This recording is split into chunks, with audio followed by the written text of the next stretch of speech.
It was chosen for the wood chip mill. Basically, the Weedings used to own that land, or this land here, and they're one of the big property owners around here. They basically have the rest of the land around here that you see that's green and that's got sheep on it. That's the Weedings property all the way right back up to the road zone up the top. So as part of that, we get things like hay and straw from them, which is fantastic, so it's nice and close by. Basically our objectives here, this is actually a business. It's the Spring Bay Mill business, and out of that it is owned by Graham Wood and Anna Cernaz. And both of them are fabulous people that have high respect for environment and healthy living and community and education and everything else that's good in life. They've owned it now for nearly 12 years. And for the last 3 years, we've been busy working the site to get it to a state where you see it today.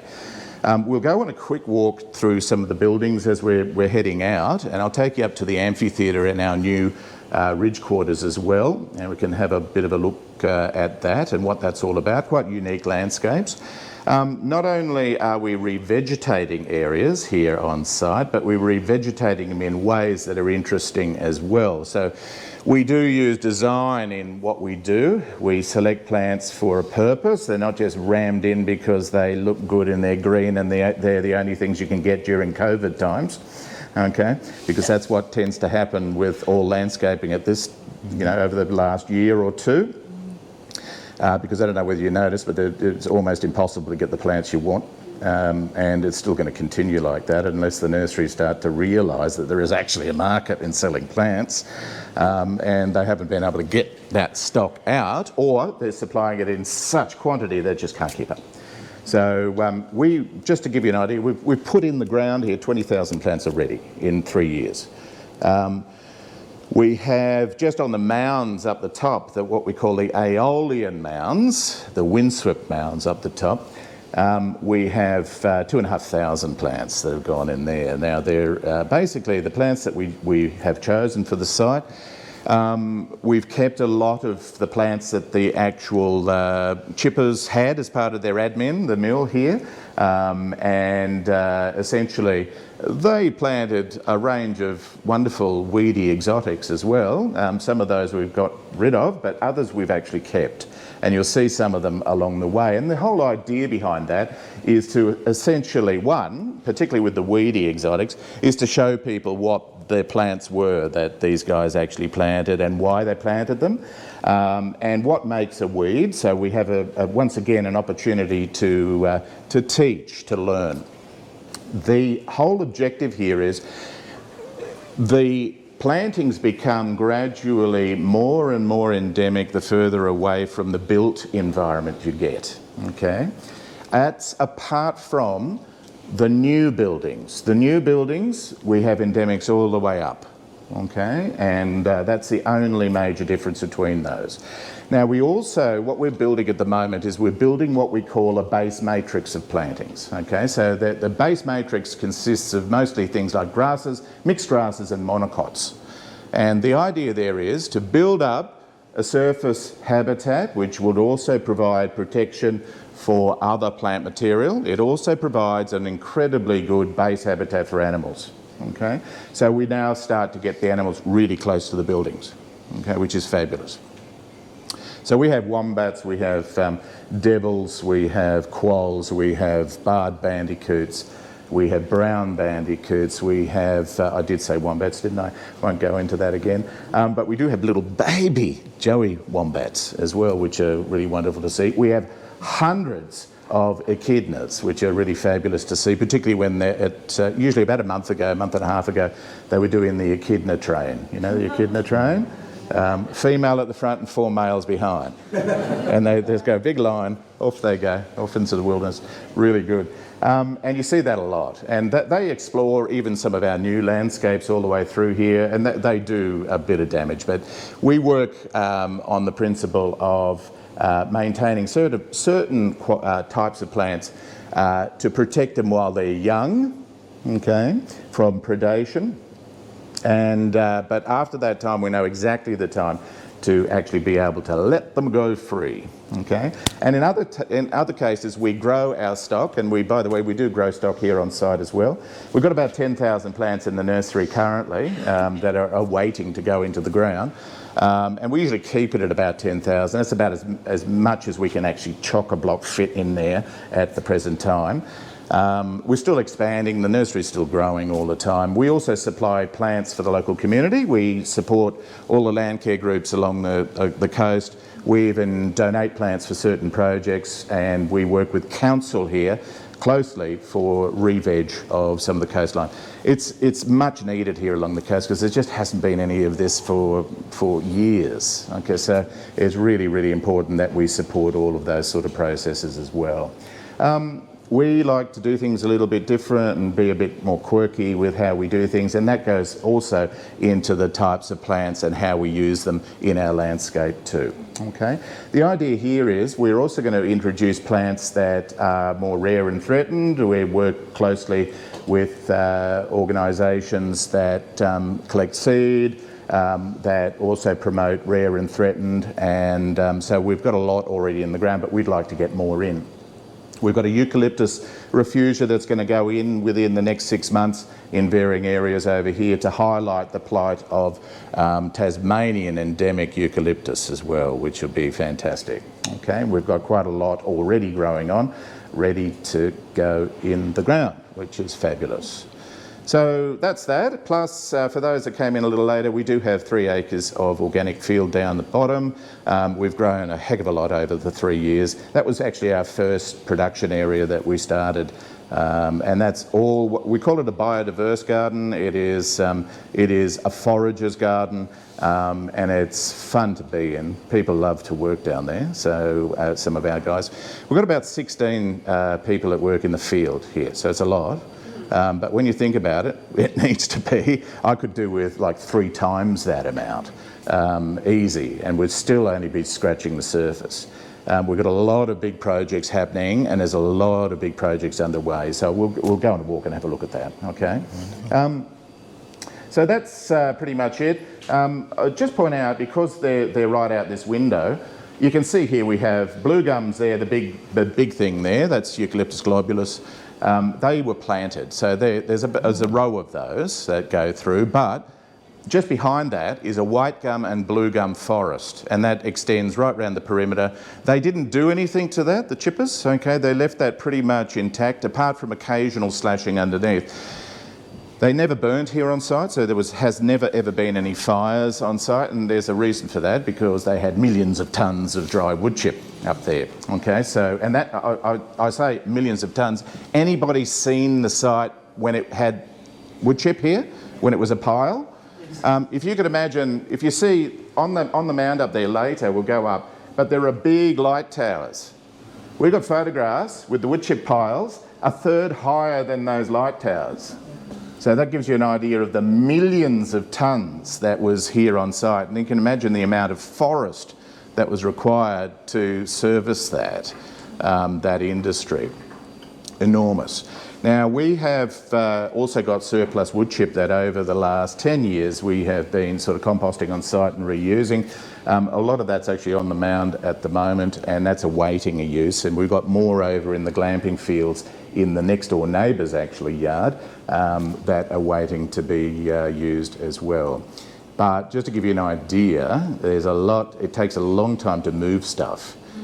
Just out here we have these things called organic mounds there. It's an organic labyrinth, we call it, and I'll talk to you out there about it.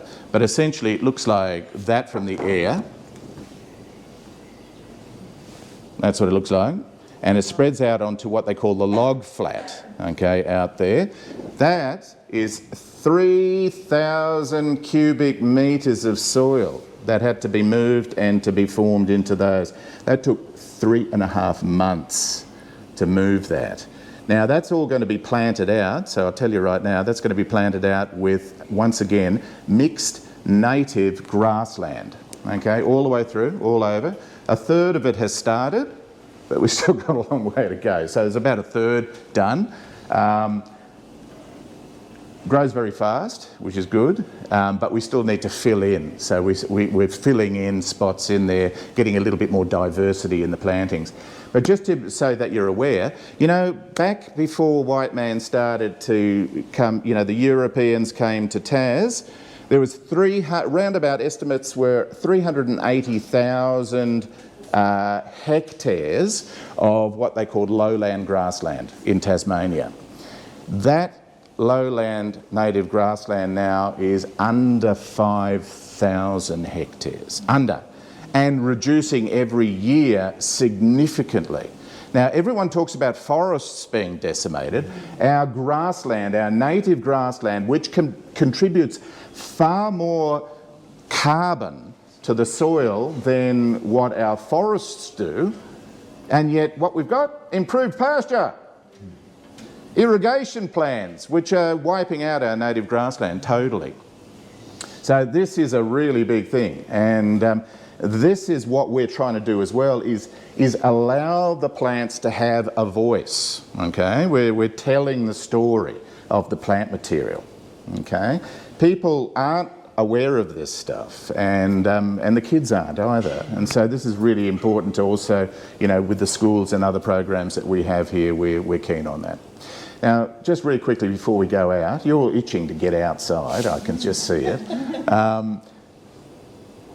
The program, we had a program back in 2019, November 2019, we ran a Tasmanian Museum and Herbarium 5 days, essentially a discovery of all of the living creatures on the site.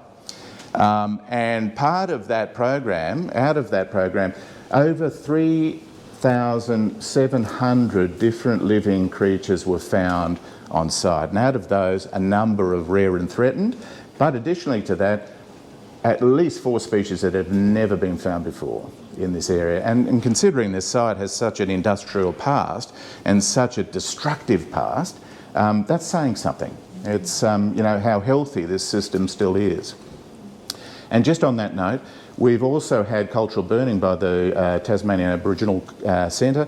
They had their ranger team out here about a month and a half ago, and they did some cultural patch burning down in what we call the bush block, and we're going to walk through that, okay, and give you a bit of an idea of what that's all about. It's low or cool burn process, and they do it in a very specific way that minimises harm to insects and beneficials and animals and birds and everything else. So fabulous mob, really, really good. And we're definitely going to do more of that on site. We estimated that was about 160 years since any sort of burning happened here on site, which is really quite amazing in its own right.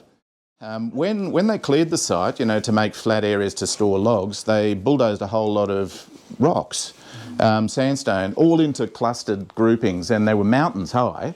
So what we've done, we've used some of that on the site. That is the existing sandstone from this whole region, and that goes as far as Swansea, right across to Maria, all the way down the coast as well, further down towards Hobart and the peninsula.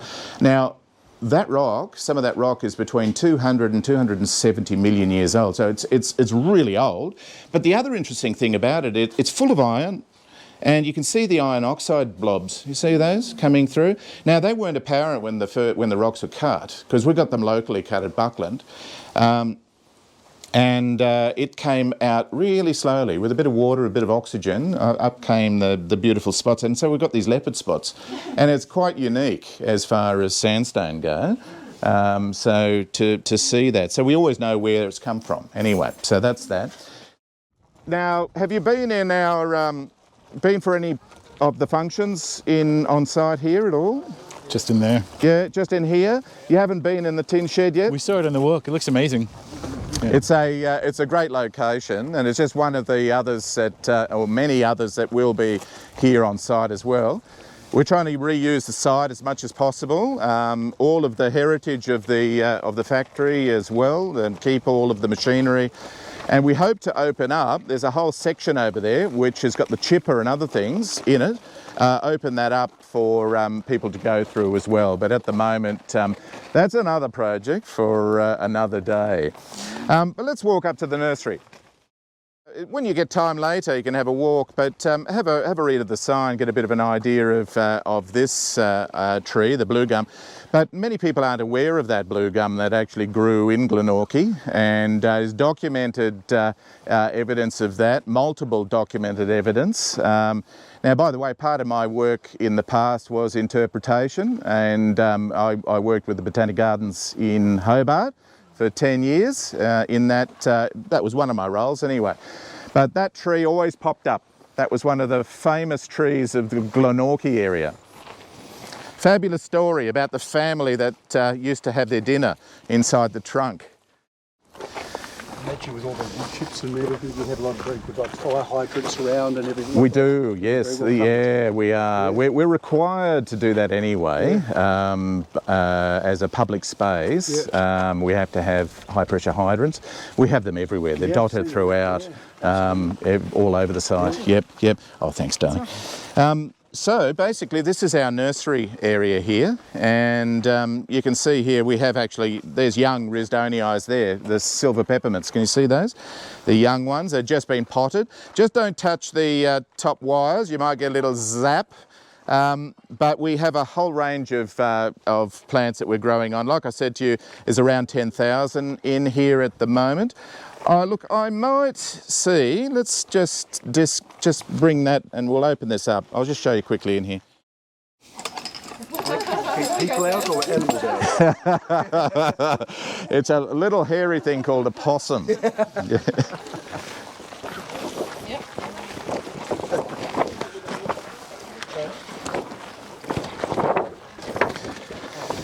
Okay, let's have a look in here.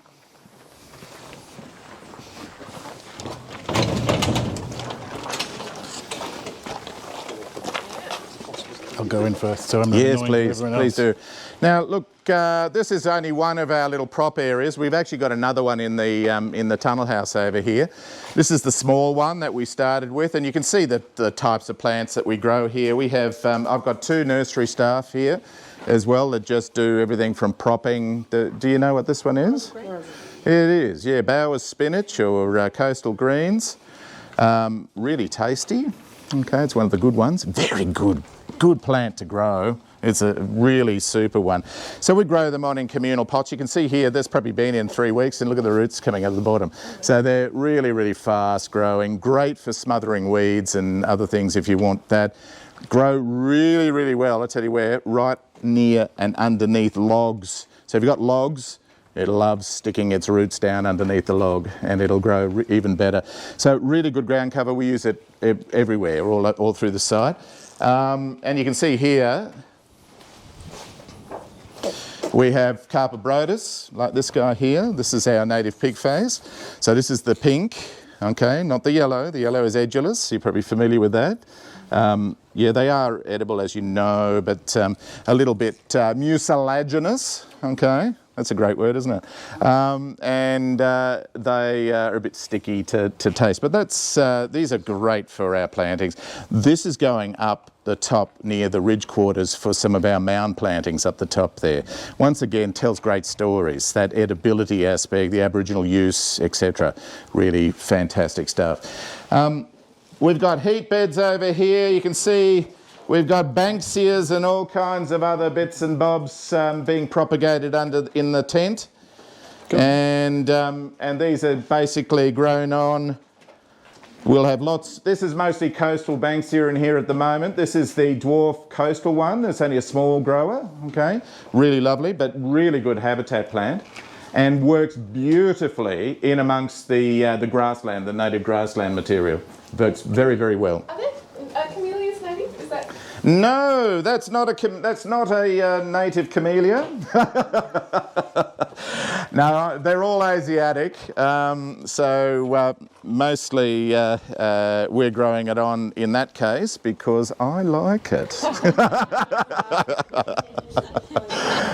That's a bit like the fact that we're growing an unusual Brugmansia in the corner over here too, which is quite a bizarre thing. There's a beautiful, it's got beautiful double sort of golden coloured flowers. You can have a look later. This, by the way, is just been pruned back. This tree here, this is a curry tree. Okay, you're probably familiar with it.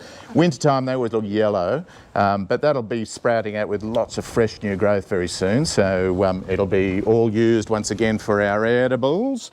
What I might do is I'll just open this door. You can have a quick look in here. This is our further production. Just have a quick peek in here.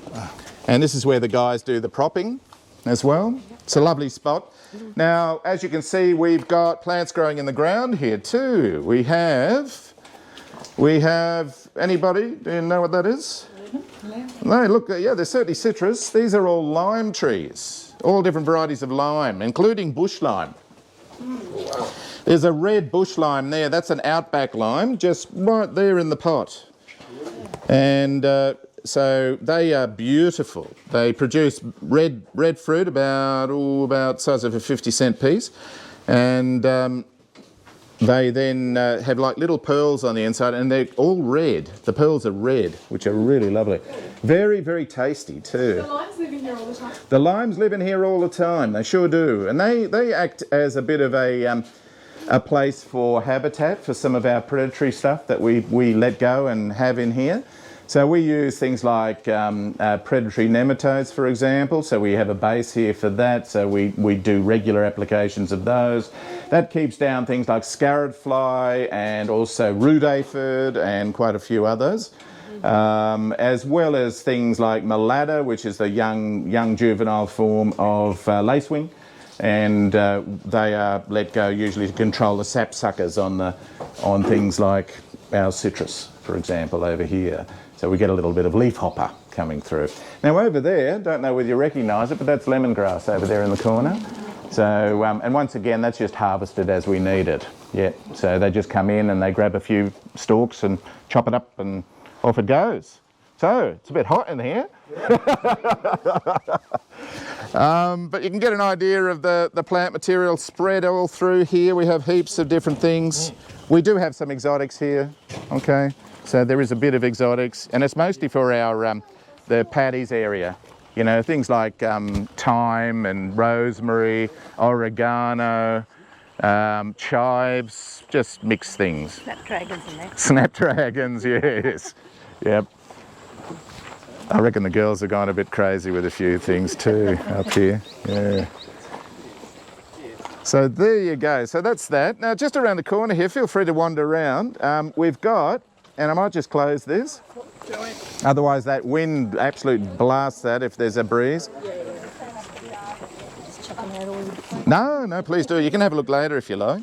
That just slides over there. Yep. Okay, now we do have to protect the zone in here from possums. That's the only thing that comes over occasionally, and we've got a new topping on the fence, and that works beautifully. Now I wanted to show you these. These are our organic bags, and these are some of the bags. We have anywhere up to about 80 going at any one stage. Now we do sell these bags as well, but holers bowlers for people that want an instant sort of garden for their balcony or whatever. But we grow it for ourselves as well. So this is produce, and we just keep them, keep them going. This is all organic. There's nothing in here that is artificial apart from the plastic bags. And we use the bags for want of anything else. That's cost effective. The bags are continuously used. In other words, we don't throw the mix out. People, nurseries in the past have always thrown material out, and you'd end up with a stockpile of soil. Now in commercial nurseries, that is the thing from the point of view of managing disease spread and et cetera, et cetera. But our soils in these pots are so alive with beneficials that you don't need to be changing it. All we do is we add additional nutrient and maybe some of our plant tonic that is produced out of our worm farms. We have big commercial worm farms just around the corner here. By the way, we brew the leachates, so we brew that further for about another month and a half, and we add an inoculant into that brew as well. And we end up with this beautiful, sweet-smelling, yeasty sort of base that we then apply to the soils once again. We actually sell that product as it's called plant tonic, for want of a better word, or words. Okay, so plant tonic, but it's a way of recycling. All our scraps come out, go to the worm farms, all back to the plants, which is great. So nothing is wasted in that loop, which is fantastic. Only if they use plastic or something awful in the mixture there somewhere, which we avoid in the nursery. But you can see that these are all different ages here. There's all different things in here. We have really, you know, people say, oh, well, you know, they're too close together and everything else. You grow them thick and then you harvest. You're constantly harvesting out, okay? And you can grow a heck of a lot of plants in a very small space, all right? And you can see how healthy and lovely they are. And the lovely thing, I took a photograph of, down at Paddy's it was, with our heavy plantings during main production time. And we get heaps of orb weavers. We have golden orb weavers and all kinds of things, the spiders there. And in it was about 6 white butterfly adults fluttering around stuck in the web, just fluttering around. And this amazing little, I've got this little video of it, of them just shimmering inside this web that they couldn't get out of, which is fabulous. So, whole mix. This changes with the season, by the way, so we grow all kinds of things. Now, on the other side of the main building over there, the Banksia building, is another sort of barren zone, and we might, after this, we'll walk down through this garden and back to that. I want to show you, that's our new organic kitchen garden. That's going to be a whole different thing altogether within the next 6 to 8 months. And it'll be quite a bizarre one, quite different, all right? So I'll explain it when we get there, okay? So that's it, and we've got lots of other things. You can see all our rare threatened ukes. We have varying grasses. Now, by the way, we grow our grasses tough. People look at some of these grasses and they think, oh, they're terribly pot-bound and they're looking grey and horrible and everything else. This is the best way to get them in the ground, okay? If you're putting them in for a native area where you have a lot of animals that are eating, so that predation, okay, usually wipes out any fresh stuff. If you put a nice succulent looking beautiful grass into the ground, guess what's going to happen to it? It's going to get wiped out, okay? You put these guys in, they don't get touched, and you get beautiful green growth out of those within about 3 months. So you grow them hard, you treat them hard, you put them in hard, and they'll grow better, okay? So that's the best way of actually achieving a good result with native plants. By the way, all of those plants in the background there, most of those are they're going into the Ridge Cabins site at the back on the mound. So there's a place for everything. You know, they're not just being grown just with the hope of putting them in. They're getting grown because we need them in a particular area. So these natives are grown from seed, and there's just more They seeds are. in there. They certainly are. In fact, the seed we collected. Yeah, So okay. it's not even bought in. So the seed we collect, we've propagated and then grown up to size, and then they go in. Now, not to say that this nursery provides all of our needs. It doesn't. It provides probably about 1/5 of our needs. The rest we get contract growers that do it, and they're ex-students of mine that run nurseries and all kinds of things now, and fabulous growers. So I've put my trust in them, and I know that I'm getting the stock and the provenance and everything else that's coming back to the site. It's not just your general run-of-the-mill stuff. So we're doing a grass replanting down in the Huon in our place. So what would be seed-wise? Are there numbers? Like, is there? How many per cell, exactly. say? Yeah. For a cell like that, we would do a pinch of poa seed, because very, very fine, say the poas, very, very fine seed. We'd use, say, a 50 cell, like some of these smaller cells over here. Yep. They about 50 roughly in there. And then you just take a pinch, and you fill your pot up, obviously, with some media, leave a little bit off the top, a little pinch of the poa seed on top, and a bit of vermiculite we use on the top of that. And that keeps it moist. Within 3 to 4 weeks, you have lots of germination in there. You don't need to prick things out, okay? Individually, the seed, you get so much seed out of poas and some of these other grassland stuff, you can just use them as a sprinkle over the top. So very, very easy. You don't need much of a facility to do it. You can actually do it in a greenhouse, just a plain old shade house, or somewhere protected from the wind that you can keep watered. Okay, very, very straightforward. Awesome. Okay, so come over, quick look. The area here, ooh, very good question. It's probably about, it's about 300 square. Yep. Yep, something in that sort of vicinity. Yep. So there's a big polytunnel in there that we do. At the moment, it's not fully functional. Oop, oop, oop, oop. Oh, they've locked it on the inside. Oh, no, they haven't. We've got some leftover stuff from winter and last summer. Yeah. Now, what we do in here at the moment, this table on the left is our new propagation bench. So there's about 5 metres worth of bench in there that'll eventually be underway.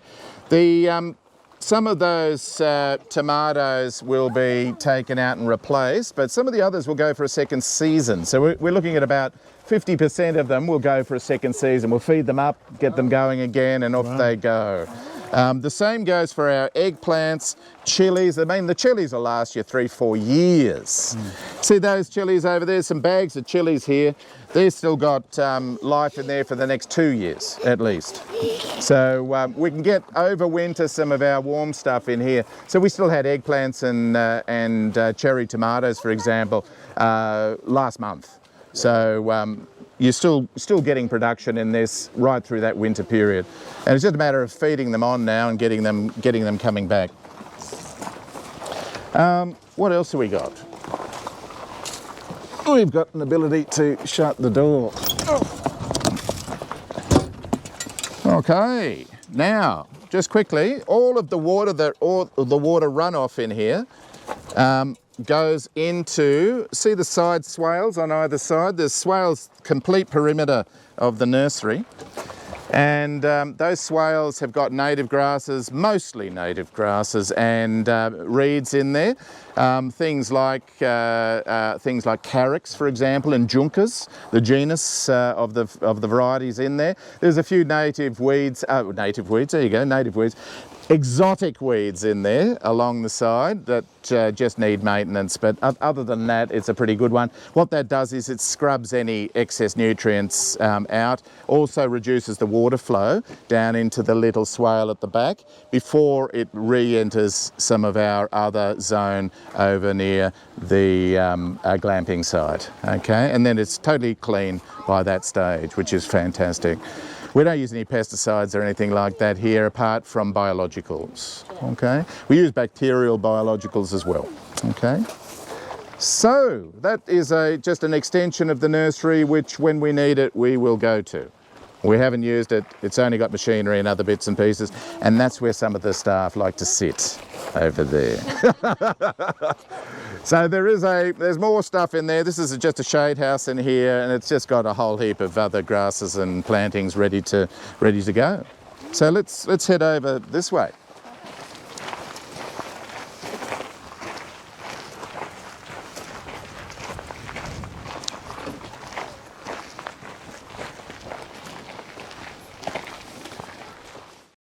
It's not on. It just means it's not on when that's flashing. But it is actually, it can be turned on and it can weigh people, and it weighs you in tons. It can weigh an individual person, it's that sensitive. So you can get a little selfie with your weighed in tons here. Yeah, that's it, it's really good, yeah.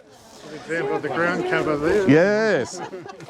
So guys, you can see in here we've got the tetragonia growing on the base. By the way, this is the old Weybridge building. So this is the admin area. So they did all of the, punching the drivers' books and everything else in here. And it used to be a stairwell going up into the top. And they could actually view the trucks, the top of the timber and varying other things from the top there. What we've done here is we've got a stainless steel mirrored roof, and the idea here is to reflect the green into the roof at certain times of the day, and you get this wonderful sort of effect of the light up against the top there. Great selfie sort of shots as well. The other great thing about this is at certain times of the day, again, we get the light shadow cast, and it casts this sort of structural shadow onto the flat area, and so that inspired us to develop this rectangular bed area here. So these are inspired by the shadows cast by this framework, and so you've got a different type of endemic landscape in here. And the idea is you would enter the site over here, walk into that area there, and I'll let you do that later and you can have a wander. but the idea is to draw your eye all the way through the landscape and then take your eye back up to Maria and the water in the background. So everything is thought about with the design in which we've put the plants in and the placement and everything else and the types of plants we've used. You can see here we've used poas, yes, but in the background there you can see there's a plant with much more upright growth. Can you see that grass there? Does anyone know what that is? Anyone seen that before? I'm sure you've seen it before. It is also referred to as coastal tussock, just like the Poa poiiformis, for example, but that one is Ostrostypa stipoides, and that is your spear grass, and that's one of your spear grasses. It's the coastal tussock spear grass, and it's a ripper of a plant to use in a landscape, even at, in a small domestic landscape if you've got the space.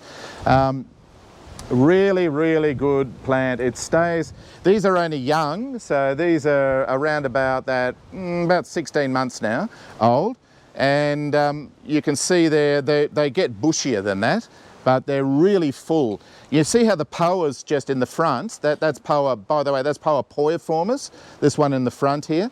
That's your blue coastal tussock. And you see how they flop a little bit at this time of the year? Whereas look at the Ostrostypes, they're really upright. And you see how they sort of lose their greenness towards the end? They get this beautiful colour. And they're fabulous in the wind and the light. And that's why I love this sort of grassland with a low mix.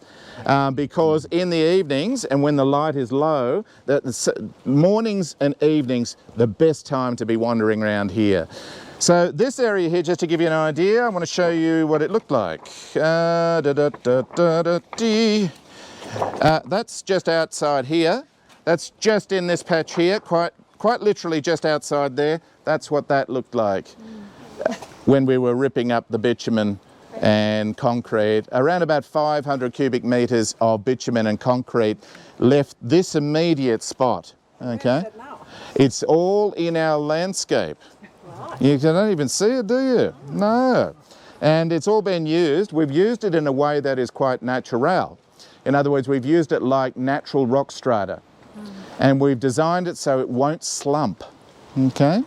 So quite specifically, a heck of a lot of work went into this base area here. It took about 4 months just to work the ground in through these areas here. Okay? So, and before even planting.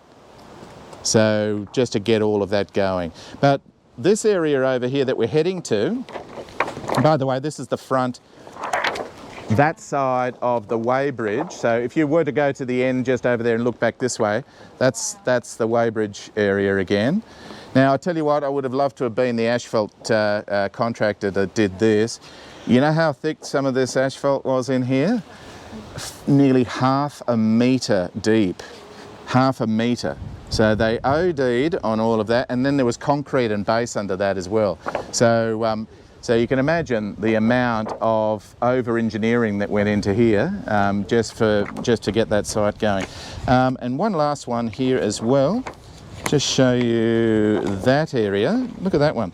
That shot is back down here. We'll walk down there and I'll show you where that actually is. That is what used to be around this whole perimeter, which was a high, one of these, that classic chainmail sort of fence, and barbed wire topped on top of that. So that was all the way through here. That was to keep the greenies out. Here is, they've been planted in these distinct rows. The reason behind that is, as you're driving up here, that eventually, when we've trimmed the trees and we've done the selective pruning, you'll be able to see the tank at a point and then it'll disappear. And then you'll see it again and it'll disappear. And so forth, going around. Plus, that's Banksia integrifolia. Now, why is that important? Because in Tasmania, it is now extinct. And it's been extinct now for about 60 years. So all due to coastal development and basically land clearing. So this is a good way of bringing them back and talking about what they are, and this gives us an opportunity for the kids and other things as well to see what they look like too. And they're so important in the landscape, and they're so Tasmanian as well. I mean, they grow, by the way, right up the east coast of Australia, but they do really, really well in Tassie. And in fact, I don't know whether we sparked the trend. Everybody wants Banksia integrifolia because you can't get them. You just can't get them. There is a variant available, which is only a small grower, grows about my height. There's nowhere as good as these guys. Silver, flashing. Yeah, that's great, isn't it? And they're so tolerant of the wind and everything else. They're basically plant and virtual forget. So fabulous plants. But it'll look beautiful against the tank. You see the silver against, once again, the silver backing of the leaves and the silver of the tank. It's done for those purposes, okay? So just behind us here, can you see the different texture classes of the different types of reeds and things we've used in here? They're still not grown up to their full length yet. The greeny ones, that's Boloskion. Boloskion tetraphyllus, that is one of your feather rushes. Beautiful plant. Often underused because people think you've got to grow them in water. Well, you don't. Okay, the soils have got to be moist, but they don't have to grow in water. Okay, and they'll tolerate some drying, and they do here.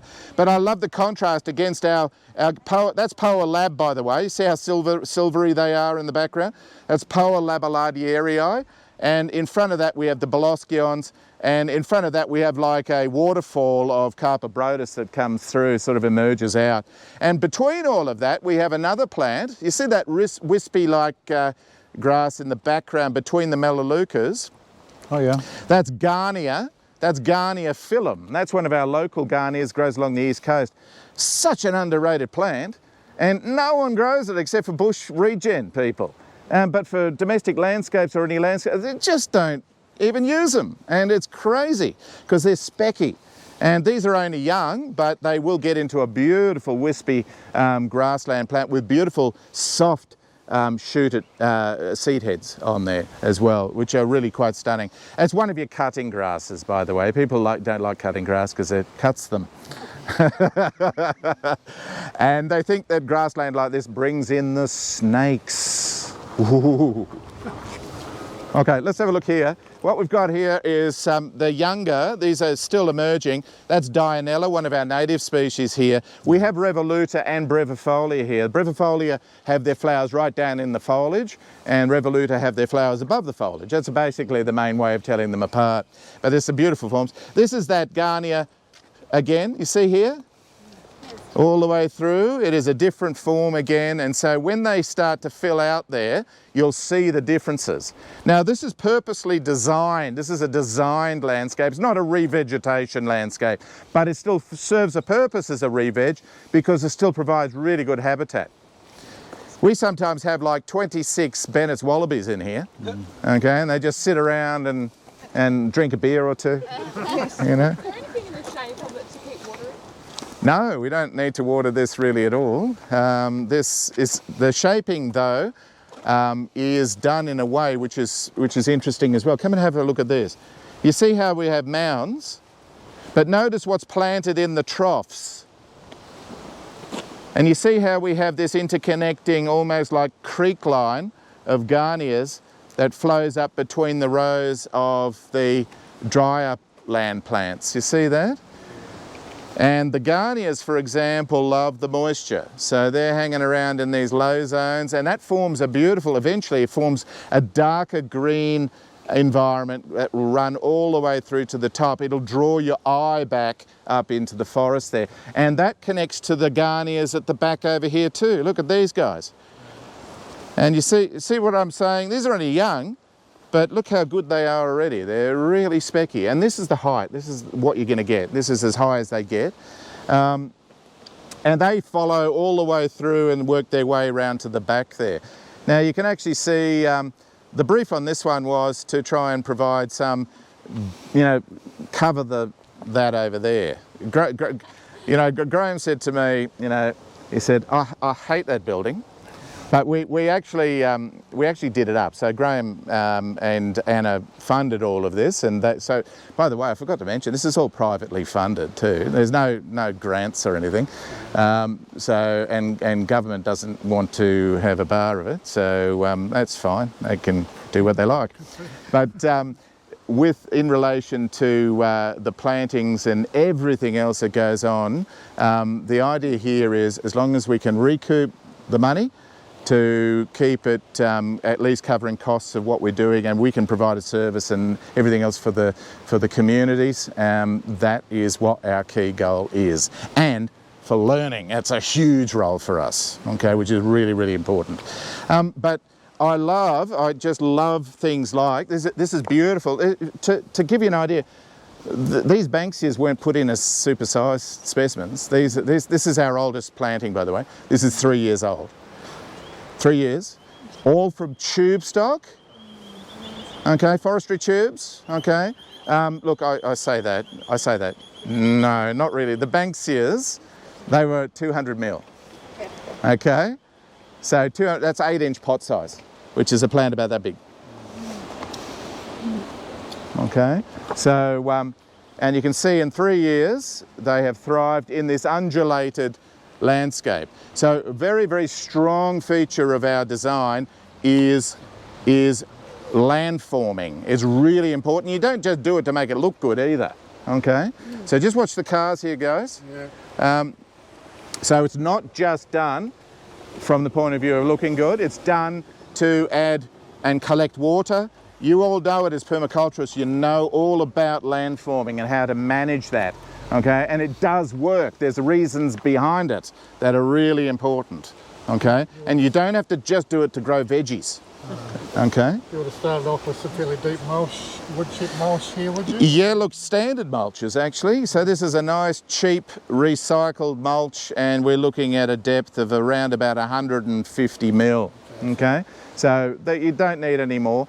And what we tend to do is we'll occasionally come back and do what we call a topping on this. So part of the reason why you don't need the water is just the mulch is just hot. it is, and the plants are tough as nails. So once they get going, they're ready to go. But basically, it also, the swales provide that area for deep water supply. Plants tap into that, and off they go. So it's great. Works brilliantly. The animals absolutely love it. The wombats and the barred bandicoots and things. This is their habitat. They really like this sort of fullness with the plantings. All different times of the year, it all looks different. So you have to come back at different times. A bit dry at the moment, that's the only thing, okay? But you can see it's still looking good. Come through and we'll have a look over here. OKG, as we call it, Organic Kitchen Garden is going. Oh, I see. And you couldn't ask for a more difficult site. Yeah.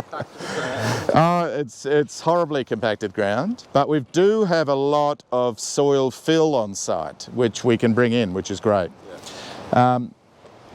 So, yeah, we've done testing all the way through. So everything we do with organics here on site, we test beforehand. Many thousands of dollars worth of testing have gone on to work out what is in there, if it is in anything at all. So we're all okay in this case. That's why it's called the OKG. You can see here we've got all these concrete pads and stuff. Does anyone worry with the rain like it is at the moment? You tell me if it's of concern. Okay. The concrete pads, they're all being done with some interesting things. We've got large grow bags. Can you see those big grow bags over there? They're 1,500 litre grow bags. We mix up our own organic mixes in there, and in fact that has 4 types of unusual garlic in it at the moment, those growing over there. But the idea here is they're going to be inserted into big boxes and tanks, and we'll be able to then move them around. The whole idea on the concrete, we can move them at a moment's notice and make space for an event or whatever we like. It's a real portable mobile garden, which is fantastic, works really well. So that will be finished within about 8 months, we're hoping. Kitchen garden. It will be. This whole area, in fact, from the log boundary all the way back. And it's all going to be mounded and some very interesting forms in there, so keep your eyes on it. It's going to change quite dramatically. Are you the designer? Who designs it? I'm the designer, yes, yep. So I do the designs and the ideas, and everyone thinks I'm wacko. and then we implement them, yeah.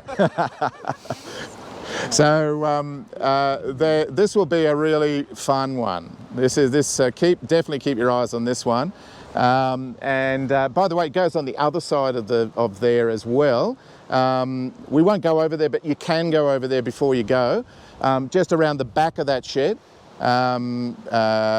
is another flat area, and certainly a very interesting space. Do you want to go up to the mound? Whichever one, whatever you Do you think. want to drive up there, or do you want to? The mound is that. Can you see this from over here? Look at this. This area up here. This, by the way, this is the other part of that OKG. This whole area is going down to this wonderfully designed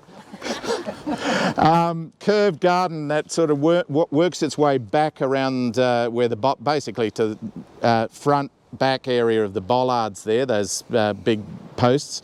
And there's big mounded garden on this side, on this far side.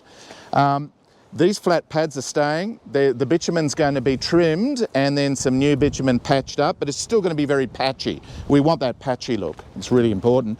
That area is one of our new classrooms, actually, that's going in, and presentation rooms, and that's going to be fabulous. It's going to have windows on that other side, and new concrete floors just gone in. And so keep your eyes on this side too. So this is part of that OKG area, so which would be going to be great. completed around the same time? Like, is that a rental space? It will be. So it'll be available for groups and to do whatever they like in. It's a space again, which is really, really great. And you'll be able to spill out into the OKG as well. And look at that view. I mean, you can see Wales off there. Yeah. I mean, it's There are great. certainly gardens with worse views. Okay, gee. Organic kitchen garden. That's just really simple. So yeah, let's have a look up here. I'll just show you up here.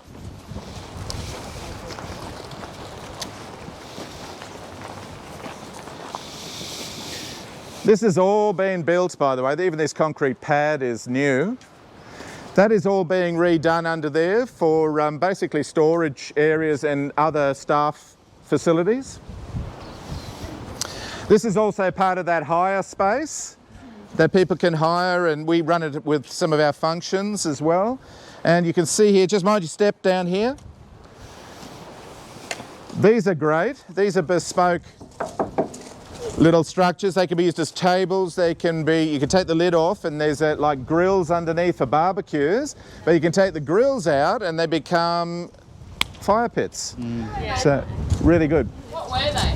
They were purpose built. So it's Corten steel. They built them on site here. So some of our guys built those. They look like part of something industrial. Yeah, it is. The whole idea is to keep it in that industrial feel. Even everything from the wall space, the types of washers, the wash benches for washing produce and kitchens. This is all mobile kitchen space. We have actual mobile kitchens, little wheelie trolleys and things that can be brought in for all of that sort of purpose. But let's go up the building here.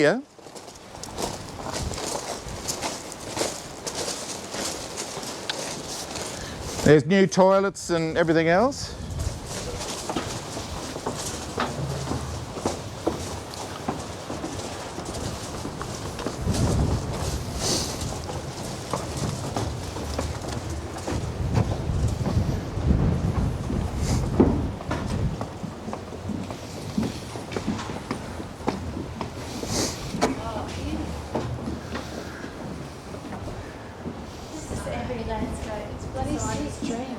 Oh, there's not many landscapes in Australia like this space. Yeah, yep. It's a pretty decent space. You can actually see the mound and the work that's gone into the mound. Oh, yeah. There's a lot of work gone into that mound, I tell you. That like first sticking there, that's what you were saying. Yes, you see that, yeah. So you see that light tower there? About a third higher than that was roughly the height of some of the bigger mounds that were in that site. That just gives you an idea of the immensity. Incredible. See that one sticking above the trees over there? So that gives you an idea of the height of those mounds. Seen it, yeah. It's incredible, isn't it? Absolutely The one amazing. at Georgetown's still going though. It is, yeah. They're mostly storage and yeah. But just to give you an idea, We've landscaped already on the mound a fairly large section, About 2,500 plants have gone into the Aeolian mounds now. That's stage 1 complete. There's still at least another 10,000 plants to go into the mound around the outside.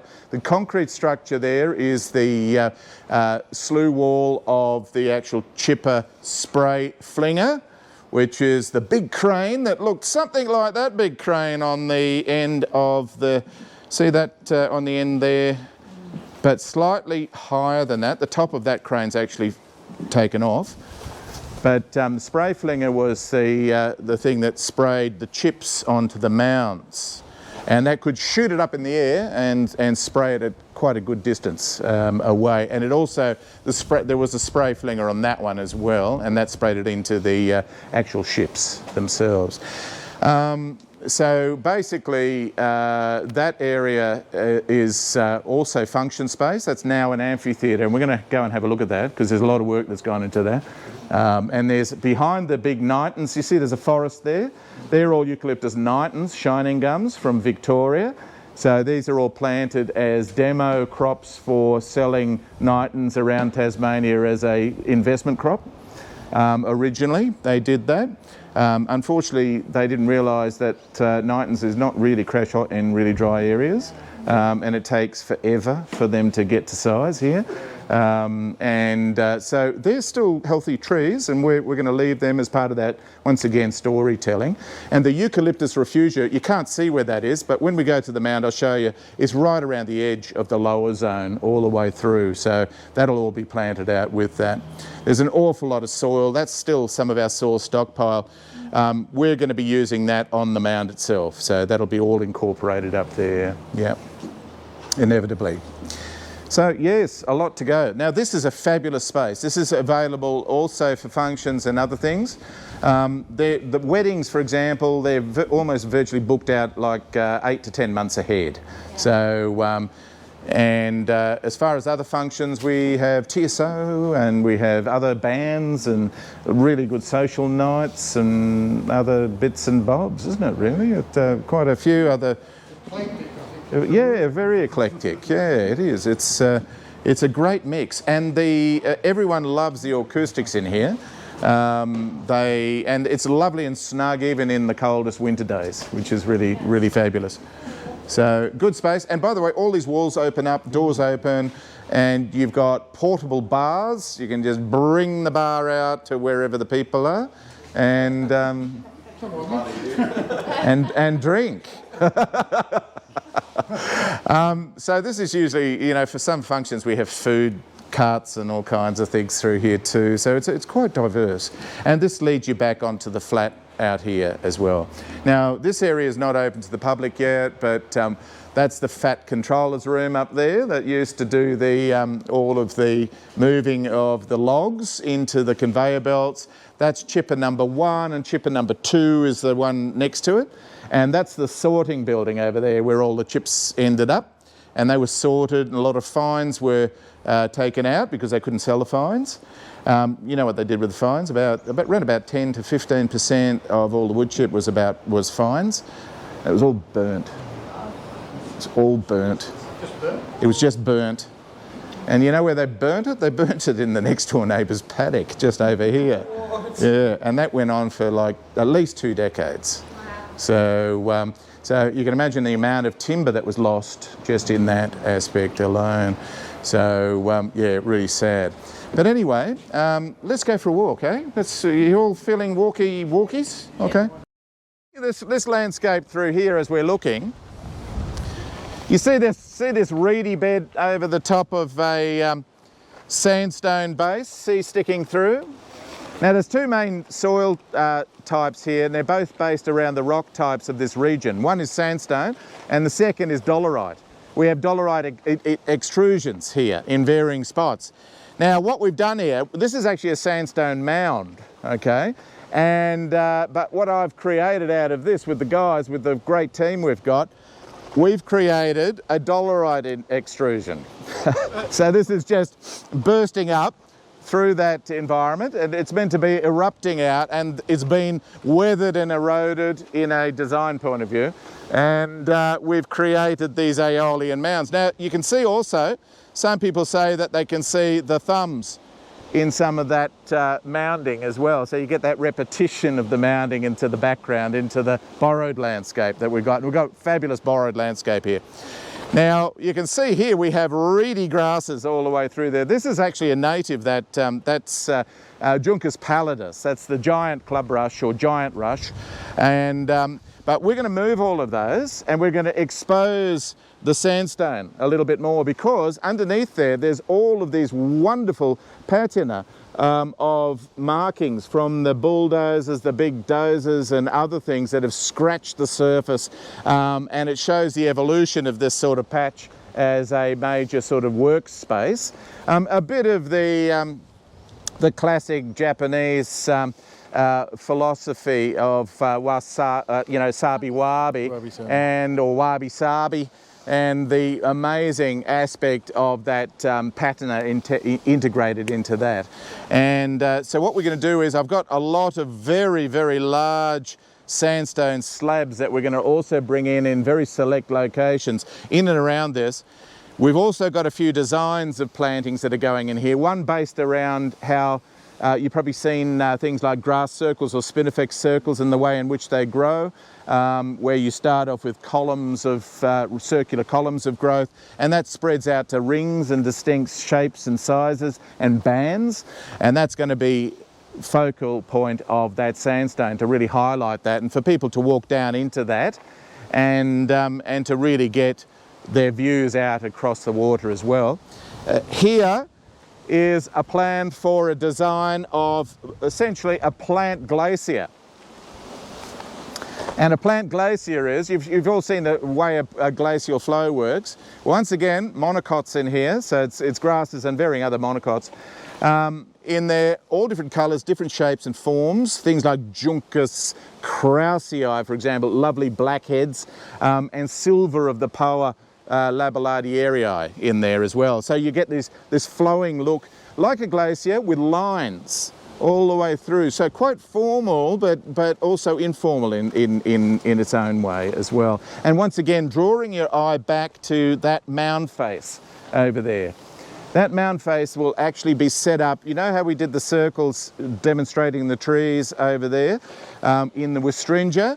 That will be grasses in circles demonstrating trees that have been once in Tasmania and no longer exist. And it'll be a series of those circles all the way through that. So from here you'll be seeing that, and once again it'll enable you to, if you had the right interp, you'll be able to tell which ones are what.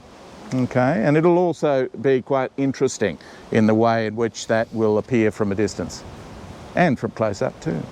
So all of that, and once again the Eucalyptus refugia all in that low zone, and that works its way right around the edges of that. Now it's still a few years away, okay. Eucalypts are going in there though within the next 6 to 8 months, okay, but finished at least a few years, okay. So any other questions? Let's go up this way quickly and show you the ridge quarters. Now the grand opening of this is October the 9th. Okay, so there's a little party here. And is it a proper grand opening, as in it'll be available for... It's open people to say everybody. straight after Yeah, that? Yeah, have a look at springbaymill.com, and I think they've got tickets. I don't know how they're doing it, but if you have a look on the site, they'll have Oh it. no, I mean, is it a grand opening in the sense that on October 10th it's available for people to Yeah, come as far and as I'm stay? aware, Or- yeah, all that's right. the theory Yeah. of it. Yep, the theory is you can book it whenever you like after that time. Cool. Location of the shapes, but not the mounding of the aeolian forms, and they'll be sprinkled throughout this section through here as well. Is the ground quite impacted? It is. Are you doing anything about that, or just building it up? No, in certain areas what we do before we plant directly, that's all deep ripped, and then we cultivate that, improve that, and then the plants go in. So it's just a matter of getting mulch down after that. But the plants are very good. Most of them will do their own work. Just mind this ribbon here. This is to keep truck drivers from driving through stage 1. So it really works, as you can see. So what we've done here, it's all dolerite. We've got a dolerite base. This prevents the wind from picking up the dust as well. It's a very, very good surface in this sort of environment. These are all planted with varying mixes. There's a whole range of mixed plants in here. These haven't been in that long. The longest planting, the oldest planting, is that green lump over there. That is 3 months old. From tube stock. So from tube stock. Okay, so that gives you an idea. That's been a little nibbled. If you go over there, you can see the wallabies have been slightly nibbling, and rabbits. We get bad rabbits up here at the moment. So if you want to, you'll always be able to find a spot that's out of the wind, because what will happen is the grasses are going to get up to about 1.2 metres high, and these mounds are over, in many cases, some of them are over 1.2, so you can get a picture there that you'll be able to find a spot out here and be able to sit around, have a drink or do whatever you like out of the wind, okay? And not only that, but the Corten steel rounds also heat up, and in winter time they're like little heaters. They're really fabulous. And this is all dolerite.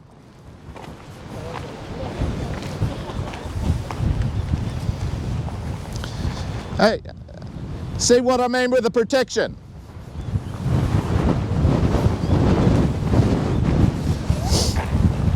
So the rocks are your seats, basically.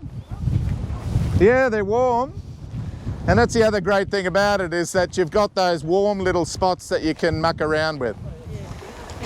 Have you Yeah, that's all our plantings. So yeah, that's Dysphyma. That's our jelly bean little, what they call jelly bean pig face. So it's the native coastal one. It's the one that's very common along the coast. We've got this one, which is the standard pink. It looks like a miniature version of the big Carpobrotus, you know, but it's Dysphyma. Dysphyma crassifolium, which is foliage like a crassula, which is a type of succulent. Yeah. That there is Tetragonia again, once more.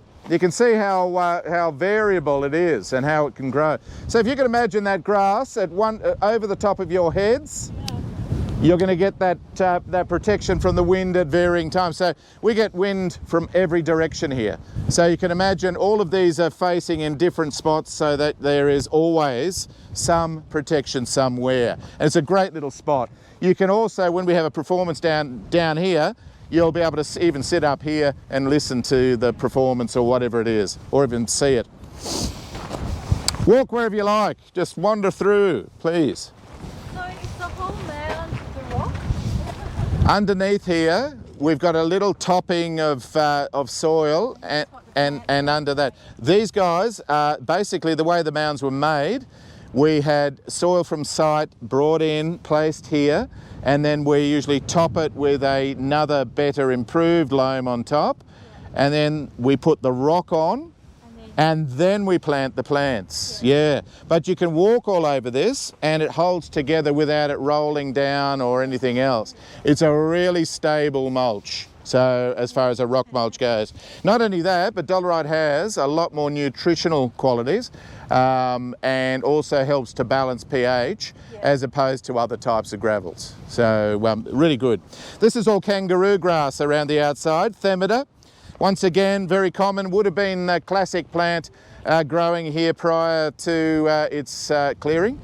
And you can see these here are young, but after about a year they get to about 30 centimetres wide, and then they're beautiful. The heads, you probably saw some in the beds up there, all the dried heads on the top, and they're really specky against the poas. They look beautiful. They have a sort of almost a browny red tinge to them.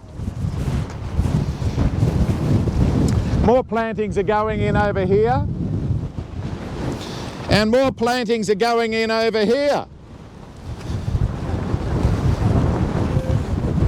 So once again, we're connecting the spaces using the rocks in this case. So the rocks actually provide that connection. And they will actually move all the way through into here.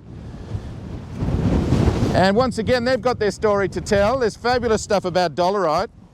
Can tell you a whole heap about this. It's such an amazing rock and has such an amazing history to it. So even the way it weathers, all right? So this all has to be planted. So these wings are going to be planted. And that wing over there is planted as well. This will have a lot of things like coastal Banksia and coastal Myoporum in there as well as grasses to follow the planting. Come through into the amphitheatre. And is that a sort of wind hedge for the audience on this side? No, not really. This is still exposed here. Yeah. And it's just a matter of the types of functions. If you come down here, you know the wind's dying. Yeah. This reminds me of Cornwall, but in reverse. This is like Carnac Theatre. It's a bit like that, yeah. It's a bit like Eden, if you're thinking. Yeah. No, what's it called? Carnac? The amphitheatre that's on the cliff facing the ocean. Oh, yes. Cornwall, Yeah, it is. That is It's just Carnac. facing the wrong way. Yep. Now notice, look what's happened to the wind. And look, you can start talking, you can have music down here. And by the way, you're looking at the largest sundial in the Southern Hemisphere. No, truly it is. See each of these? These are all time features. This is Ross's. The Ross Bruin is the architect here. And Ross's Little Folly. This was actually going to be something else originally, this central bit. It was actually going to be a central moving stage once upon a time, but it turned into this instead. So it is actually a giant sundial. And when you come here, you know, you bring your pillows and other things, and we had a nocturna, which was the looking at the stars, and they had a very well-known astronomer from the mainland come out and do that presentation. They had telescopes and everything else through What was here. the sky like? Yeah. Was it clear? It was a reasonable night. Yeah. It was a reasonable, cold though, but it was a reasonable night. And they had music, and they had Brian Ritchie and a couple of the guys from the Violent Femmes here, and they were doing music down in the bunker just over here, which is another little space, which is an interesting little spot. Lots of food, lots of drink, so it was good. Yep. So wonderful little spot, and once again, can you see how we got the mounds just going through to the actual structure of the ridge cabins in the background. Now those ridge cabins, when you're standing on the balcony or looking out the windows there, they look straight out right across the mounds and all the way to really good view of the amphitheatre as well as the view out the back, which is terrific. So you can actually step up the stairs and look over the top of that and see the view too. So there you go. So that's that. Really tough lawn out there, by the way. That's coastal fescue grass that we've used up there. It's a tough one, and it's a good one for the coast. You have to mow it, or do the local critters mow it for No, surprising we have to mow it. Yeah, they don't actually touch it at all. So, which is bizarre. They haven't got an appetite for it. even the rabbits? No, look, it's interesting. We've got the same fescue down at the sheds, down the shacks down on Windlass Bay, and we have paddy melons down there, and the paddies eat it. So they keep them nice, and they look really rustic because we never cut them. They just look like almost like a grassy patch in a forest somewhere. Fairy mounds. So yeah, fairy mounds, that sort of thing. Whereas here, we don't get the paddies up here. We have bennets up here, and the bennets they're snobs. They don't like this grass, so they don't touch it. So is it every half? So there you go.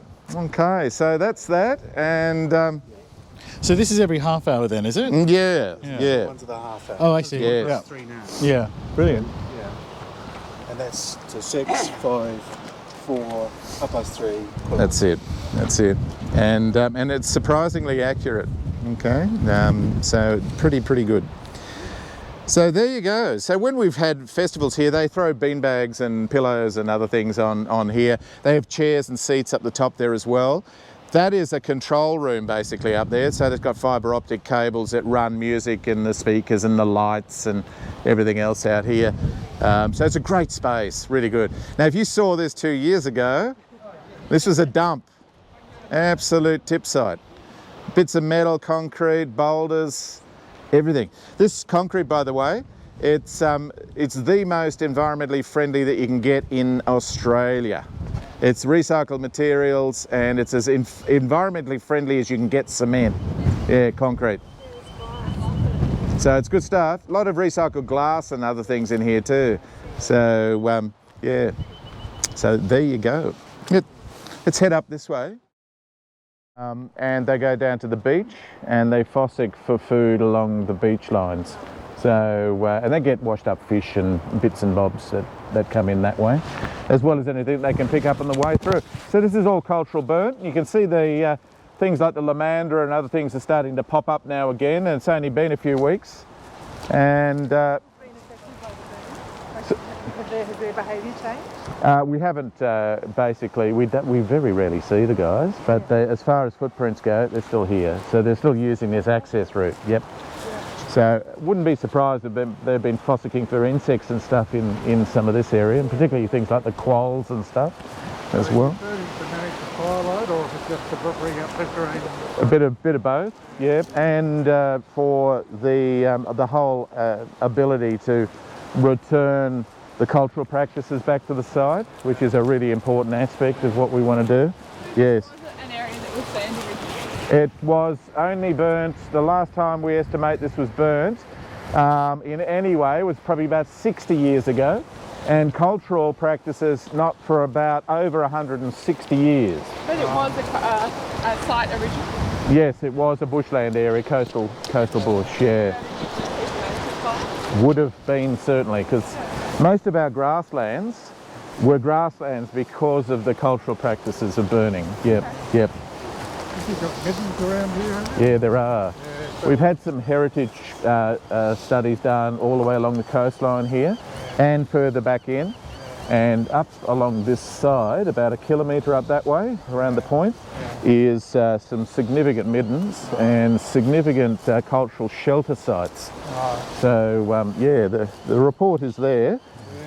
And You were saying that the orchids came up? the orchids will be up in October, November. And that's not this area? It is this area. This is part of this area. This area is mostly dominated by kangaroo grass, so Themida. Yep. So this is full Themida grass, really healthy actually, Themida grassland.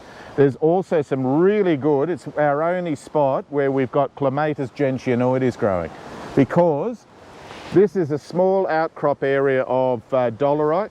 This is one of the dolerite sites here. So the rest is all sandstone. So do you know, have you seen the clematis? You know what a clematis looks like? They're a northern hemisphere, but people often forget, we have them here in Tassie as well. It gets flowers about that size, white, really beautiful white blooms around about October again. And they grow in small little tufty, bushy like clumps, and they're in this zone right through here. And when the guys did the burning, they purposely didn't burn in and around the clematis areas. They'd take a little while extra to come back after fire. But we've got some really good plants here. You'll be able to see them if you walk down here in that at that time of the year. As the diurus, the orchids, stand above all of the Themida grassland as well. But you know, it's really dry. And it's partly because, one, we haven't had enough rain, but two, it just, such exposure to these winds, constant winds blowing, the ground is just sucked dry. So it is really, really dry. So we need some good October rains. That's what we're after. If we get rains, the good October rains will have really good flower display. So great to come and have a look at that when that's in abundance. Well, did some of the orchid site, was that in the burning, and do you know what effect that will have? That will hopefully get even more of a flush of flower on, so which will be fantastic.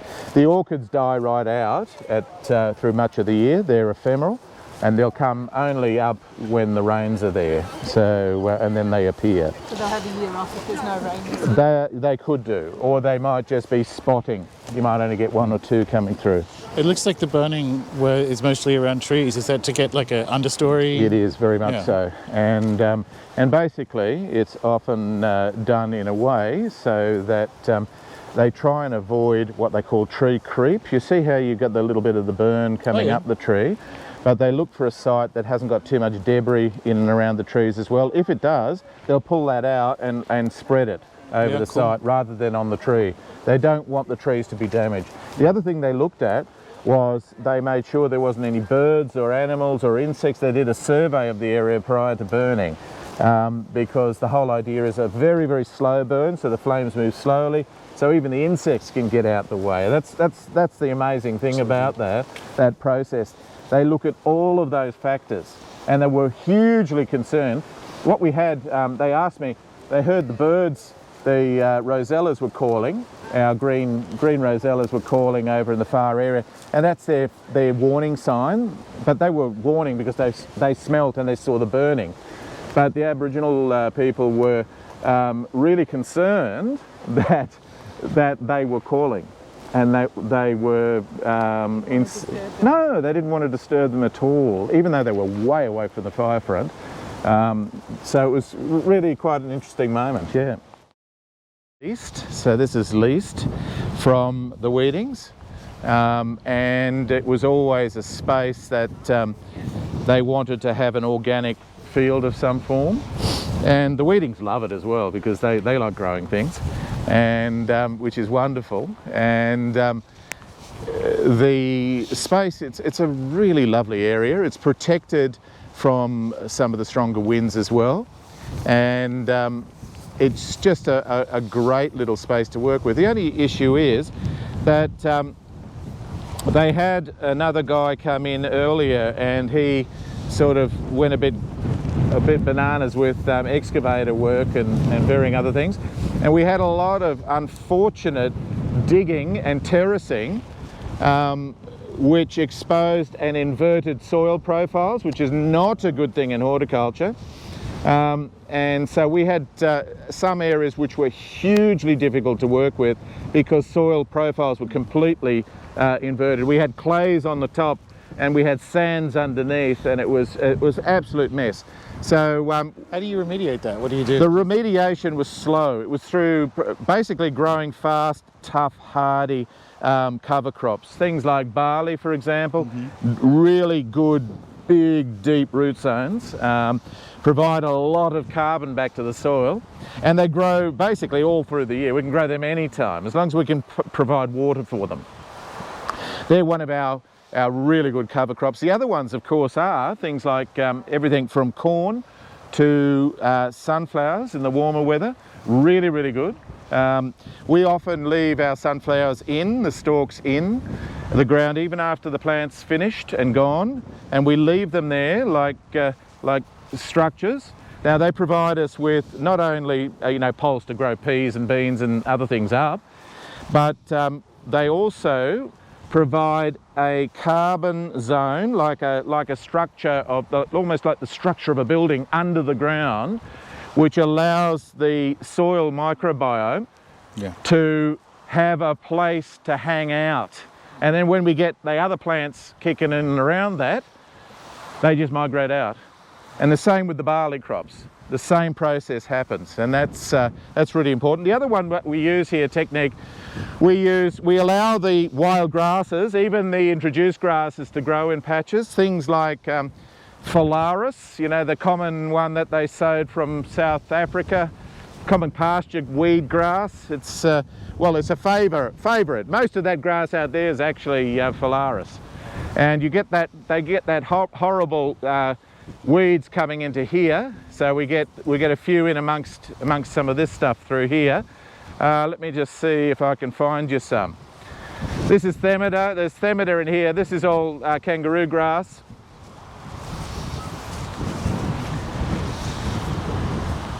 This taller stuff here, this like bamboo-y stuff, you see that? That's Phragmites. That's a native grass, and it's a good one. So you don't want to get rid of that.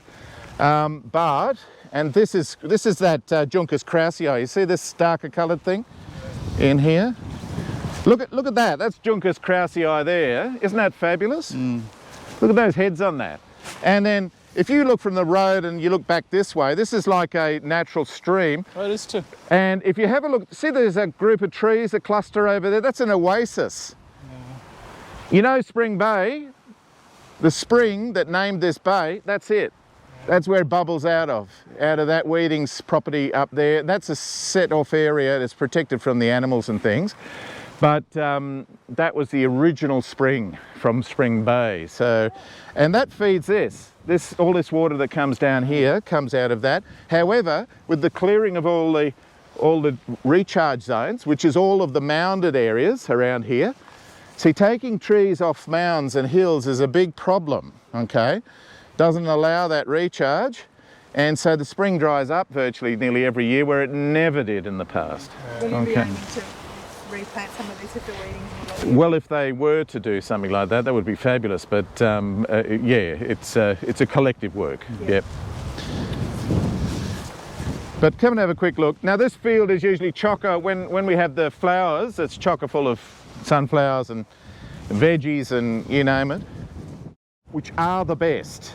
Okay, silage bales work brilliantly. They're already gone through a fermentation process. They don't carry seed, and they're already ready to rockety roll as a fantastic surface mulch, or for that matter, if you wanted to break them down further, they could dig them into the soil as well. So really excellent stuff. But remember the old adage of using paper and everything else and putting hay and other things on top, no dig type construction. We do some of that here, and we have done that in the past. We don't use the paper or anything like that much anymore with our larger production. Can you see these rings out over here on that far side?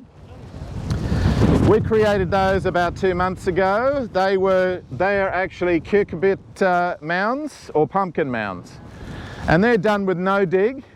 A no dig process of layering, and they were layered up to about 500, so half a metre high. And over that couple of months, they've dropped right down. They're ready for planting now. Okay, so they grow, just that little patch, that produced 1,600 kilos of pumpkins. Just that little patch, 1,600 kilo, without any other additions that we needed to do. So, works really well. And by the way, that's growing in that's a virtual dune, an ancient dune there. So it's sand underneath that. So quite.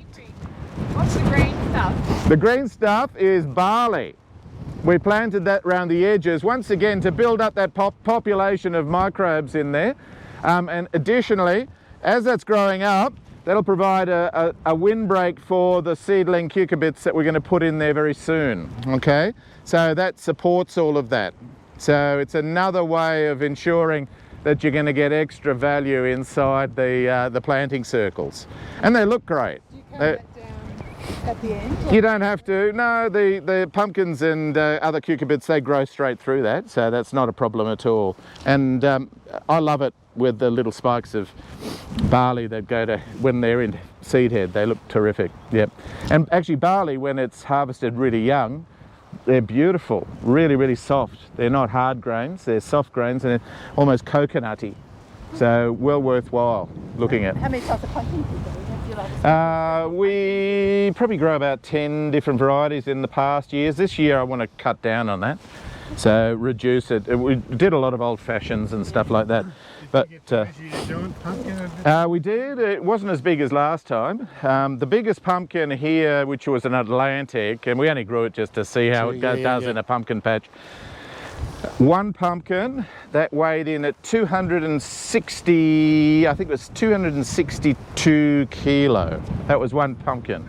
That was that big and about that big, so massive. No, they're pretty pithy. Yeah, there's not much to them. But you can eat them when they're young, like nice and small, yeah.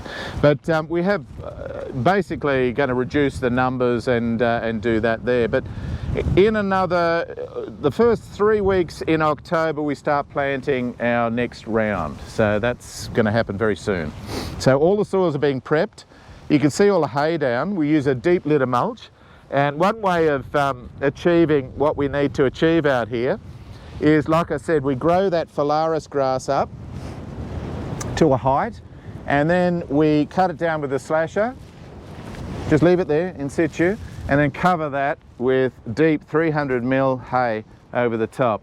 And that rots down, and that allows us then to plant into that. When do you put that down? Do you put that in late summer? Or It basically from now. Okay. So you see this lovely grass over here? This is perfect for that. So when it gets to that height, that's ideal. Okay. We're also doing a fermentation process with fermenting green waste with council at the local tip here at Orford. So that's going through a trial at the moment. We're also going to do a standard fermentation piles here as well for our grass and hay base. So we're going to have a really good ferment happening. Great thing about fermentation is that it unlike composting, which releases at least at least half or more of its actual bulk in carbon dioxide into the atmosphere, which is no good.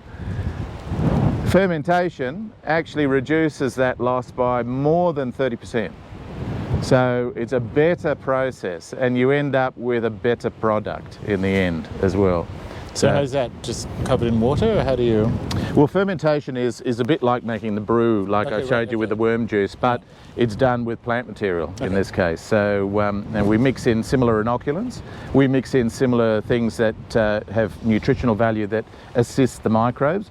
Things like molasses. We actually melt molasses in, and we put that carbohydrate into that. That boosts the population, the bacterial population in there dramatically, and the yeasts. And you can use other things. You can use manures and other bits to add urea in there. Even urine. Okay, works quite useful for that. Urine, you're looking at about 12% urea. With that, you got about 46 to 48% nitrogen in that. So dilute that down. It's a great material. Really works well. Very cool. Yep. Okay, but we don't use urine in here. We'd have to be producing a lot of it to do that. But you can get a bit of an idea of some of this area. Let me see. We can open it here. How are we going for time? Yeah, we've still got a bit of time.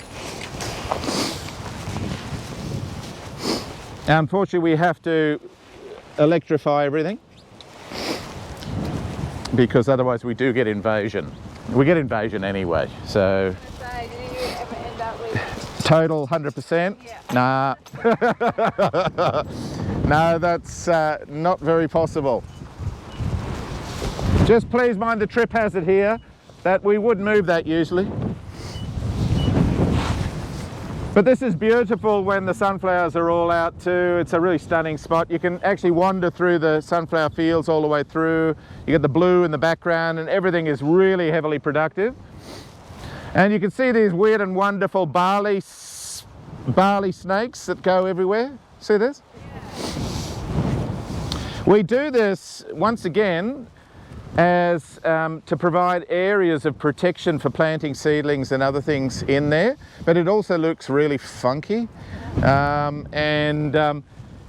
it is fabulous because once again it's supporting the microbial populations in there during the difficult times, which is the cold weather, and we get heaps of spaces for then planting other things that we're growing on, other seeding material that we put in.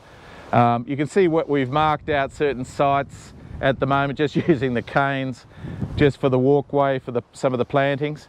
We've got 3 guys that work down here at the moment, spend much of their time through here, and they just love the space.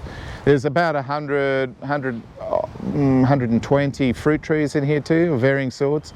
All are productive, from figs to apples to varieties of plum and almond, as well as fabulous mulberries. Would produce beautiful mulberries just over in the circle over there. We have. Have you tried the green wasabi greens at all? You know what they are? Which are really lovely. We have them. You can see those in flower over there. That's all wasabi greens. Okay. So they produce seed and come through. But you can see it's a really diverse environment. We have all kinds of plants popping through. We believe in the in having a lot of flower in there too, both edible flowers and others. We leave brassicas go to flower. We collect off some, we don't off others. We have bees in here. You can see one of our beehives over in the far end over there. Can you see it just poking up above the borage? And they're fed throughout the year out of this garden, and they produce some of the SBM honey. We've also got bees up the top there, which we walked by. They're our other ones. They're actually feeding on the blue gum flowers off the blue gum forest at the moment. So we have all kinds of demo things that the kids have done previously. These are things like worm towers. And once again, some of our compost accelerators and stuff like that, we add that to the stuff that's put in there, and that boosts that breakdown. We haven't actually moved those. They should have been moved ages ago, but they haven't been moved. How long have the olives been in? The olives have only been in 2 years. Wow. So- Bigger than ours. Yep, so they're not very long. And once again, you can see the areas we're actually making space now for things. You can just see some seedlings popping into varying areas. No crop rotation, it's just purely diverse plantings, okay? And we actually allow things to go to seed because it's seeds, and then we get a seed bed. And then we harvest those seedlings, we use them everywhere else. We don't need to be having to propagate elsewhere, we have it propagating. Yeah, it's like a little system that just ticks over constantly. So in the peak of summer, how many people are working in the garden? 3, there's still 3. Yeah, but we occasionally bring the team down. If we need a big seed sowing event at one go, say for sunflowers for example, we'll have the whole team working here for a week. That's the garden stuff. That's all the 16 guys that work with us, yeah, in the field. So, but the landscape team are sort of, they've actually been joined by some of this staff at the moment because we've got just too much work up there to do. Yeah. So this is the hay that we get in. So it's good stuff. Very, very clean, no weed seed. If you get silage, old silage bales, there are no weeds in those. It's very, very good stuff. Just allow them to dry out and then use them that way. Fantastic stuff. So you can see some of these have been harvested. We keep our, they were harvested, in fact they were harvested by possums as well. And basically the rest we've cut back, and they resprout all the time, and into spring they'll keep going. People often pull those out, they pull them out too early. And you really just need to keep them going, and they'll be harvested all the time. You can see all the bits of vegetation that we pick off after harvesting. It just goes straight back in the bed it was in, and then it gets covered up with the mulch. And that's the process. Everything goes back, returned into the soil. And you have to, once again, the chefs have to have a bit of an understanding here of what plants are what, because there's such a diverse mix of stuff. We have German radishes in here, for example. Can you see them just down there? Oh, yeah. So you need to know what you're harvesting, because there's about 3 or 4 things to harvest in one small 1 metre block. So it's not all in full blocks. And we do leave some to go like this, which is the seeding process, that we then collect the seed. And you can see other areas are being dug out. We have these swales here, by the way. Each of these rows, these upper rows, have swales. One, they're really, really brilliant from the point of view of a fabulous habitat for our frogs. And our frogs are our control, basically, for all our pests and other bugs, as well as our birds. So they do a great job at night. They eat all the slugs and other things. And then in the day we have the birds. And so with the two, they keep everything under control, plus our parasitic wasps and everything else that works in the garden. Does anything get netted? We net nothing here. No, nothing gets netted. Only covered maybe in a polytunnel like that if we're wanting to speed up some growth. Sure. Yep. But you can get an idea. This is rather sparse at the moment, not much in here, but these beds will all be filled. There is all good stuff in there, just a matter of getting some stuff coming through. This is Ichigo strawberry field. Oh yeah, cool. Gets a little wild over here, but they're all edibles. You can see all the alliums in through here. Odd broad beans. We have Euryops to give us flour for the bees and also protection for plantings behind. So this is the Euryops daisy. We have mixed greens through here, kales and silver beets. There is things like curry plant tops for harvesting, those little silvery bits. Do the cooks come down and pick it, or do you have to take it up to them? The guys usually harvest here and then they bring it up, or the chef, if he needs something, will come down and just yeah, it just depends, yeah, greatly on that. A lot of some chefs don't like to go out of their kitchen. No, we had. Now, adding organic matter back via, your mulches and via your composts. I mean, you don't have to do a great deal. I mean, it is just maintaining that process and then planting. And this, you wouldn't believe how difficult some of these soils were to grow things in. And after 3 years, this place was producing after 6 months. Yeah, well. So to give you an idea, So, yeah. in terms of overwintering, does a mulch go down in autumn or just All leave year. it? Yeah, it goes down all the time. Yep. And like I said, after harvesting, there's a lot of waste on the top. I shouldn't even use that word, that waste, because really it's not waste. It'll all go back. It's green resource, all goes back, and it just mulched over. This whole idea that we've been told that we have to do is throw away all our disease material and all of that rubbish. It's crazy. You just return it back, and then you have a diverse garden like this where you've got habitat for creatures. It's a great spot in the spring and the summer. It's beautiful. It's really floriferous. Lots of flower everywhere, and it's buzzing with birds and animals and everything else. And it grows itself.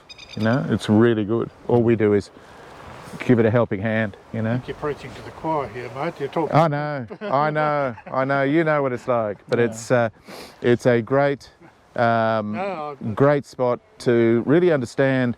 It's science in this. It's not just mucking around with pretend stuff. It's based around a whole lot of different processes that have been brought up over many, many decades and centuries, in fact. With some, there's some fabulous early people that have, from the no dig right through to. Dr. Susan Simard and the how plants communicate, there's some fabulous stuff. You're learning quite a lot, particularly about the soil. Oh, definitely. And I get hay fever with cold wind, Yeah. and I cry.